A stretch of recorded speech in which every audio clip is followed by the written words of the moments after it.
we can't pick and choose here and pretend like that is a whole state problem. We're talking about specific areas, and we want to keep these people safe. Here's the deal. Why can't we all agree that, Mrs. Cook, your grandson never deserved to die? Your grandson should still be with us today. And we need to utilize every tool in our toolbox to make sure that that is the reality for another grandmother somewhere in DC or wherever across this country. And you said today that when you told your story that no one heard you. You said you showed up in the mayor's office. You said that you led movements and you tried to gather people to bring attention to this. You asked for answers, and for months and months and months and months, nobody would give you any. Nobody felt like that your grandson was worthy of finding who killed him and shooting him, what you said, 7 times, and holding them accountable. You said today, for the very first time, you feel heard.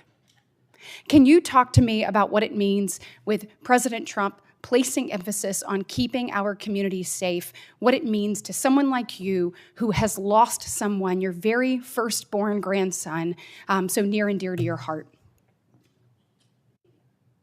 Yes, I can. Hello. Yes, I can, and thank you for that. As I said, I'm a Washingtonian. I'm 69 years old. I grew up in Washington. I know it well. I went to school there, so I know crime in our city.